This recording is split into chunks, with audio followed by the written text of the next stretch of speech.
Olá pessoal, então sou aqui o professor Genival Lisboa, estou aqui a convite da equipe organizadora da Semana do Meio Ambiente daí de Vassouras e vim aqui falar um pouco sobre os processos de tratamento de águas. Em primeiro lugar, eu queria me apresentar. Eu sou químico, sou químico pela Universidade Estadual de Alagoas, que é o estado ao qual pertenço, e fiz o meu doutorado na Universidade Federal, onde esse doutorado foi voltado para a área de ciências, e ali eu pude realizar algumas pesquisas voltadas ao tratamento de águas. Tá ok? Então, nessa palestra de hoje que nós vamos ter aqui, de forma online, nós iremos trabalhar um pouco sobre a distribuição da água no mundo, discutir um pouco sobre isso, sobre as formas de contaminação da água, os processos convencionais de tratamento, especialmente aqueles que são aplicados às ETAs e às ETS, e falar um pouco sobre os processos oxidativos avançados, que foi justamente a minha área de pesquisa, onde eu vou apresentar apenas um pouco do trabalho que eu fiz. Tá ok? Eu peço um pouco de desculpas que vão haver alguns sonzinhos de cachorro latindo, disso, daquilo, outro, que é normal por causa desse momento que a gente está vivendo, Então, vamos lá. Distribuição da água no mundo. A água, como vocês já devem conhecer, peço desculpas por isso, ela não está totalmente disponível, apesar do nosso planeta ser, em sua grande parte, coberto por água, ela não está disponível de forma potável, muito menos de forma água doce, na forma de água doce, para todas as pessoas. Apenas uma pequena parte, cerca de 2,5% da água total, é estimada como sendo água doce, que poderia ser consumida. Só que desses 2,5%, a maior parte ainda está presente em geleiras, tá ok? Cerca de 68,7%. Apenas cerca de 30 ponto alguma coisa que vai estar presente em águas subterrâneas, ou fontes de água superficial. E sendo que apenas 1,2%, então veja, de 2,5%, apenas 1,2% é que está presente na forma de água superficial, água doce.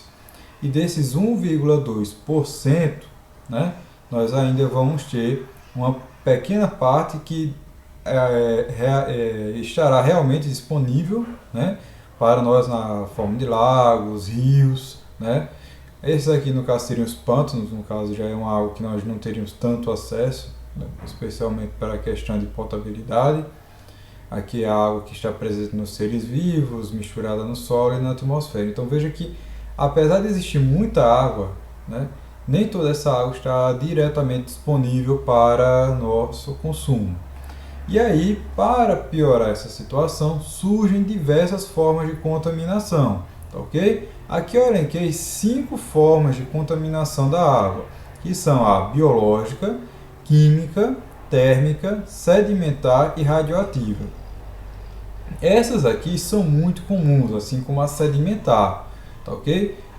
Eu vou começar por essas duas, depois eu vou partir para essas outras 3. Então, a poluição térmica, o próprio nome já diz, consiste naquela poluição que é gerada pelo aquecimento exacerbado da água, tá ok? Esse aquecimento faz com que a água, para quem não sabe, na verdade, a água ela possui uma concentração de oxigênio dissolvido nela. O oxigênio, mesmo o oxigênio que nós respiramos aqui, ele está ali presente na água de forma dissolvida. Só que quando ela é aquecida, esse oxigênio ele evapora. E aí o que é que ocorre? Os peixes não vão ter como respirar, porque a respiração do peixe também depende da concentração de oxigênio que está na água. Quando ela sofre uma poluição térmica, o que é que vai acontecer? Essa concentração de oxigênio vai baixar e aí, consequentemente, vai provocar a mortandade de peixes. Tá ok? As formas de se evitar isso é você evitar processos que gerem essa poluição térmica, como, por exemplo, se você tem um processo que gera uma água muito quente, ao invés de você despejar diretamente no rio, é só deixar ela em um tanque resfriando para depois, então, quando estiver em temperatura ambiente, ele poder ser despejado naquele rio. Tá ok? Então, é uma das formas um pouco mais simples até de se combater essa forma de contaminação, apesar dela existir. Tá ok? A radioativa já é quando ocorre justamente a passagem de água, né, por reatores nucleares, e isso ocorre principalmente em locais que tenham alguma usina nuclear, onde você pode ter ali uma contaminação naquela região, tá ok? Seja pelo reator, seja também de repente você vai ter um lixo, né, nuclear que é descartado devido ao seu processamento do enriquecimento do urânio, e ali aquele lixo nuclear pode também contaminar a água e, consequentemente, os seres que ali habitam. Não é tão comum no nosso dia a dia, né? Claramente, para que isso ocorra, existe a necessidade de que haja algum local que trabalhe com isso, uma usina nuclear e assim por diante. Então, por isso que eu queria logo falar deles dois, mas vamos focar nesses outros três. A poluição biológica, como o nome mesmo diz, está relacionada quando ocorre o despejo de algum efluente com contaminação microbiológica. Por exemplo, se você tem um despejo de um lixão, o chorume de um lixão, né, ele possui ali micro-organismos que vão começar a se proliferar naquela água, né, que vão atuar na degradação de compostos orgânicos, mas vai também provocar uma poluição biológica no ambiente. Você tem a poluição química, que está relacionada ao despejo de produtos químicos. Essa aqui está mais um pouco voltada para a minha área, que é quando você joga ao descarte de medicamentos, né? Muitas vezes há pessoas que jogam os medicamentos pela pia, tem o descarte também de produtos que possuem metais pesados, como pilhas, baterias e assim por diante. Então, esses produtos químicos, eles muitas vezes são lixiviados, que é quando você passa a chuva, aquilo ele vai carregar esse material para os rios, né? E aí, consequentemente, vai provocar a chamada poluição química. E a poluição sedimentar nós vemos no nosso dia a dia, que é quando nós jogamos lixo no próprio ambiente, muitas vezes garrafas PET, materiais plásticos que não se degradam, mas que vão se acumulando, né?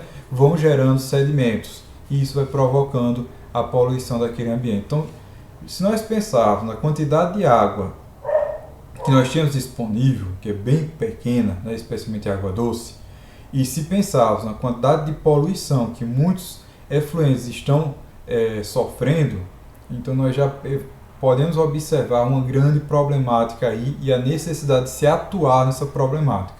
É daí que vem a importância da pesquisa em tratamentos de efluentes. Apesar de existirem várias formas de tratamento, dependendo da água e do contaminante que existe, alguns contaminantes, inclusive, eles são conhecidos por serem de difícil degradação, que eles não são eliminados em processos convencionais. É por isso até que eu vim falar um pouco sobre os processos oxidativos avançados.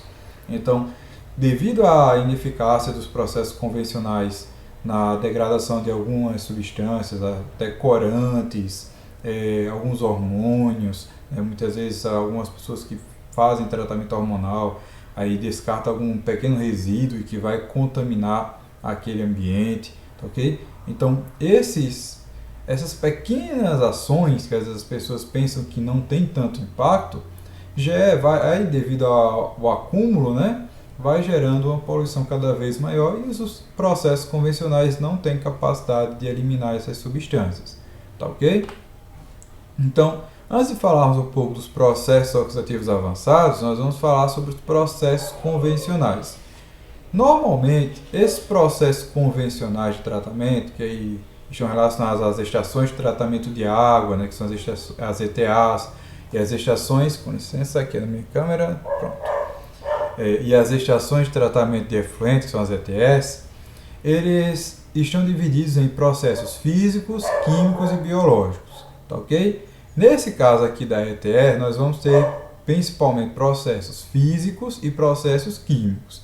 Processos físicos nós temos aqui, no caso, o próprio processo de gradeamento, aqui ó, não está colocado o nome, mas quando ocorre o bombeamento da água, antes de passar por as bombas, nós temos aqui algumas grades que fazem com que lixos grosseiros com galhos de árvore, pedras não venham a atingir a bomba, né? Isso é uma forma de proteger a bomba. Então são processos físicos iniciais que ocorrem aqui, em que você tem o gradeamento, né? Então passa aqui a bomba, há uma pré-cloração, a cloração é um processo químico.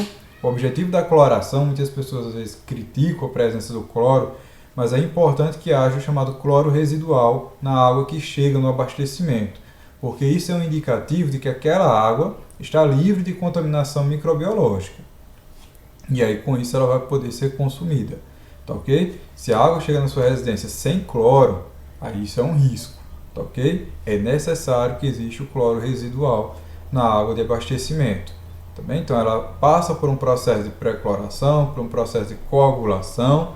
Esse processo de coagulação, floculação, ele ocorre quando você adiciona algumas substâncias, que o que é que elas vão fazer? Elas vão formar uns flocos, tá ok? Com os contaminantes que estão presentes na água, e aí, depois que elas vão formando aqueles flocos, em meio a uma agitação, você vai ter um processo de decantação. Então ela vai decantar, que é deixar a água parada, e aí aquele material ele vai começar a se acumular no fundo, e aí você retira somente o que nós chamamos de sobrenadante, que seria a água, tá ok? E aí por último, esse material ainda é filtrado, só para garantir, né, que não passe nem nada do processo de coagulação, e por último é feito a última cloração e a fluoretação, para que o material seja então encaminhado para as residências, né? Como eu falei, esse processo é muito importante de cloração para que a água não chegue com contaminantes microbiológicos ali. Esse daqui é basicamente o processo de uma ETA. No caso de uma ETE, aí já é um pouco diferente. A ETE ela já faz uso dos processos biológicos. Os processos biológicos de tratamento, eles têm uma vantagem, que eles conseguem eliminar boa parte da carga orgânica do material de forma barata, entendeu? Então eles são baratos, eles só têm dois probleminhas, que geralmente eles demandam uma área a ser construída um pouco grande, né? Hoje em dia tem alguns reatores menorzinhos, mas mesmo assim eles são relativamente grandes, e a questão do mau cheiro, né? Muitos condomínios por aí têm esse processo de tratamento, e aí você, quando passa por lá, você já deve ter sentido, né? Quem já teve alguma oportunidade, aquele mau cheiro que ocorre do processo de tratamento biológico, tá bem? Então, nesse caso daqui, nós vamos ter ali também o gradeamento, as caixas de areia, que são processos de pré-tratamento, eles servem principalmente para remover, como eu falei, materiais grosseiros, e aí eles são levados, então, para os decantadores primários e secundários, né? E aqui depois vai ter um processo com lodo, tá, okay? Processo geralmente de lodo ativado, onde alguns conjuntos de micro-organismos eles são utilizados para que possam então degradar a matéria orgânica, tá bem? Então aquele esgoto que me dizer ali, ele é cheio de matéria orgânica, então tem um conjunto de micro-organismos ali presentes que eles vão atuar na degradação até quase que praticamente a limpeza desse material. Por fim, geralmente existe uma filtração biológica, certo? Ele não sai aqui logo e vai direto, não. Ele tem um processo de filtração biológica, que é justamente para evitar que esses micro-organismos passem aqui por essa água que está saindo, tá ok? E aí, a água ela pode ser ou descartada, né, em um rio, porque ela já passou pelo tratamento, então não é que ela não é uma água potável, mas ela é uma água que ela é classificada geralmente como água de reuso. Tanto que em alguns locais, essas águas aqui, após o tratamento do esgoto, elas são utilizadas às vezes para irrigação pública, né? Irrigação de algumas pequenas fazendas, alguns agricultores podem usar esse tipo de material para irrigação da fazenda, né? De algum cultivo, para fontes também, fontes presentes na ornamentação pública e assim por diante. Mas como eu falei, nenhum desses processos ele consegue realmente eliminar todos os contaminantes. Existem esses contaminantes que eles são de difícil degradação, que, com licença aqui, tem uns mosquitinhos, que são de difícil degradação, e aí, consequentemente, existe a necessidade de outros processos, vamos dizer assim, um pouquinho mais agressivos, que são os processos oxidativos avançados. Esses processos eles estão sendo estudados já há um certo tempo, hoje em dia já existem alguns locais, alguns países onde existem usinas de tratamento de água que fazem uso desses processos, não são muitos pelo conhecimento que eu tenho, ok? Mas já existem sim. Então, dentre esses processos, nós temos aqueles que usam sistemas homogêneos e sistemas heterogêneos. Isso eu vou explicar já já, tá ok? Mas, independente do sistema, o principal objetivo desses processos oxidativos avançados é a geração do radical hidroxilo, que é esse radicalzinho daqui, tá ok? Qual é a vantagem dele? É o seu potencial de redução. Então, ele é capaz de provocar a oxidação de materiais orgânicos, né, com uma grande capacidade de tratamento, com uma grande capacidade de oxidar esse material, certo?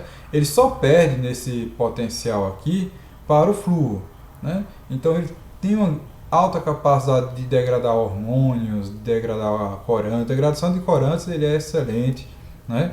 E aí esses processos também são processos que geralmente, né, não vou dizer que em todos os casos, eles usam reagentes de baixo custo, como é o exemplo da reação de Fenton, onde ela usa apenas sais de ferro e água oxigenada, que é o peróxido de hidrogênio, né? Cientificamente nós chamamos peróxido de hidrogênio, mas as pessoas conhecem mais por água oxigenada, tá ok?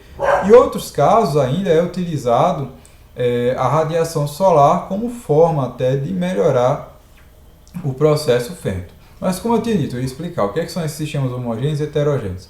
Sistemas homogêneos é quando o material que vai reagir, né, que vai provocar o processo de tratamento, ele está dissolvido na água, então ele forma uma só fase, então são processos homogêneos, né? Ou que não seja dissolvido, mas que nem o caso do ultrassom, né? Mas que ele não vai formar uma fase diferente, que nem no caso dos sistemas heterogêneos. Aqui, ó.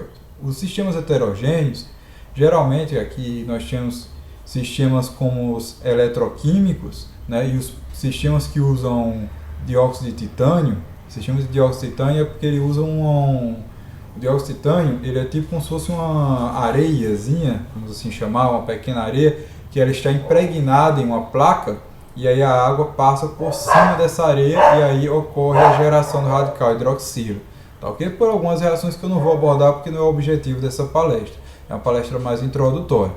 E no caso aqui nós temos um eletrodo é uma plaquinha de metal que é inserido então no efluente para então provocar por meio da passagem de uma corrente elétrica, né? Essa plaquinha de metal passa em uma corrente elétrica e aí provoca a geração do radical hidroxilo. Então, como essas reações ocorrem através de materiais que não estão ali, não formam uma única fase, eles formam outra fase, vamos assim dizer, são considerados heterogêneos, e os homogêneos, como eu falei, são aqueles que formam uma única fase com o efluente. Beleza? Bem, como eu falei, os processos que em geral são muito pesquisados até pelo seu baixo custo, aí foram os que eu pesquisei no meu doutorado, são os de Fenton, e nós temos também o fotofenton, que é quando você usa luz UV, né, radiação ultravioleta, para poder catalisar a reação de Fenton. Então, nesses processos aqui de fotofenton, você pode inclusive utilizar a luz do sol, que aí é o chamado fotofenton solar, que aí a luz do sol ela atinge, né, ela tem determinados níveis de radiação ultravioleta nas diferentes faixas de ultravioleta, e aí ela pode auxiliar também na catálise dessa reação. Catálise é quando você é capaz de acelerar um processo químico, tá certo? Eu não vou entrar tanto em detalhes até por questão do tempo, já estourei meu tempo, então eu vou tentar ir adiantando um pouco, certo?